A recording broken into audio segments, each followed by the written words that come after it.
So guys, meron po tayong bagong tanggap dito na Smart TV, Samsung brand na 40 inches. So ayan po, ito po kanya model number. So ayan, tinanggal ko na kasi yung takip. So model niya ay UA40J5200AR. So Smart TV po ito na Samsung na ang problem ay no power, dead set. So ito po, saksak natin. Ayan, pinower on ko na yan. Ayan, nakasaksak na yung plug natin. Ayan. Nakasaksak na yung plug. Ayan, sa power cord, sa outlet. Tapos mapapansin natin yung kanyang indicator, walang ilaw. So kung magbo-voltage checking po tayo, kuha tayo ng digital.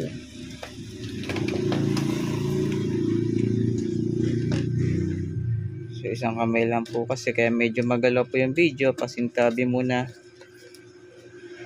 Medyo magalaw ang ating video ngayon dahil wala pa yung holder natin. Pasensya na po guys, ngayon lang tayo makapag-upload ng bagong video kasi nga talagang na-busy po tayo. So di natin naasikaso yung pag-upload ng mga repair. So marami po tayong nare-repair dito at wala na po talagang oras i-upload. Ito po, ibisisingit ko lang po ito. So meron po tayo rito Samsung 40 inches, dead set po na power. So ngayon po, ayan, so check natin yung kanyang output. So check natin dito, pwede naman dito. So 0. So diode, wala oh. So wala po. Wala.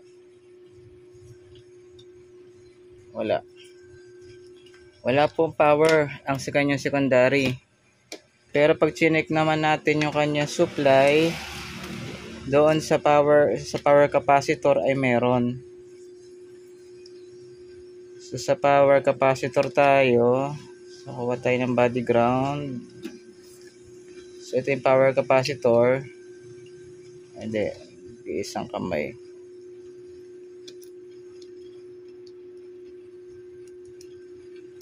So yan, nag-voltage drop na siya kasi nga may shorted. So ang problema po nito, tinamaan po ito ng kidlat.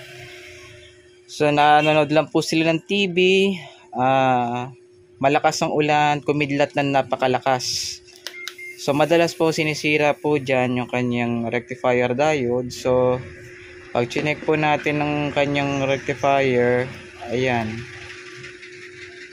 So yun o, 0.1 ohms. Ayan, 0.0 ohm. Ibig sabihin, shorted po yan. Ayan. Shorted po ang kanyang secondary. So, tanggalin po natin to kung mawawala yung shorted. Ayan. Ngayon, check po natin kung mawawala yung kanyang pagka-short. So, hindi po siya nawala. Ibig sabihin, sa board po talaga. So, mag-mini-minimo muna tayo. So, kahit kami mga technician, minsan nagmi-mini-minimo kami kung sino sa tatlo dyan ang sira. So, puputol po tayo ng isa. So, subukan natin itong gitna. Tignan natin kung mawawala yung shorted.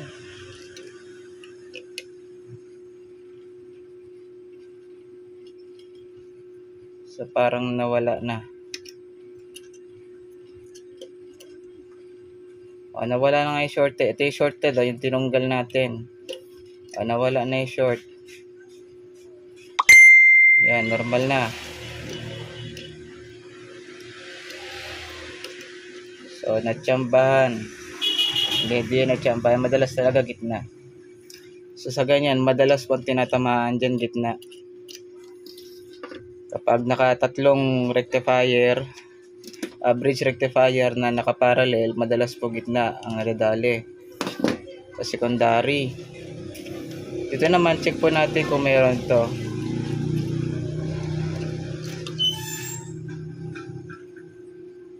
So okay naman. Okay naman po. So check po natin kung magkakaroon ng power. Hinang lang muna natin yung isa, kung magpa-power na po siya. Subukan po natin saksak.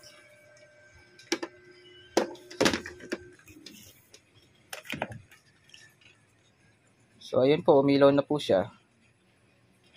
Ayan, umilaw na. So, check natin kung buhay. So, power on. Ayan, nagbi-blink. Ngayon, tignan natin yung TV kung buhay na po yung TV. Wala po itong kata. Ayun, buhay na. Ayan po, ayan oh. Ayan, buhay na po yung TV. Kanina po wala po yung power. So, may mga tektomer tayo na masyadong marurunong. Wala ka naman yatang pinalitan dyan eh. So, yan po, makikita nyo naman. So, isang rectifier diode. So, mabilis ko lang na trace kasi eksperyensado na po tayo at pinag-aralan talaga natin ng matagal na panahon yan para maging expert tayo sa larangan pong ito para mapadali ang ating trabaho. So, ayan po, okay na po ang TV pero kailangan natin palitan po yung isa pong yon. Kasi kung hindi natin papalitan, ay iinit naman po yung dalawa. So, mag-short din po yan. Mamamatay rin po yan sa katagalan. So, ayan po, okay na po yung TV natin na Samsung. Ayan. So, ito po ay tinamaan po ng kidlat. Nanonood lang po sila ng di ko alam kung ano pinapanood. Malakas lang ang ulat, kumikidlat, nanonood siguro kasarapan, Netflix, Smart TV. Tapos biglang kumulog, kumidlat na malakas, patay. So, madalas po tinatamaan po dyan yung kanyang rectifier. So, yun lang po. Magandang buhay, mga bossing. To God be the glory po.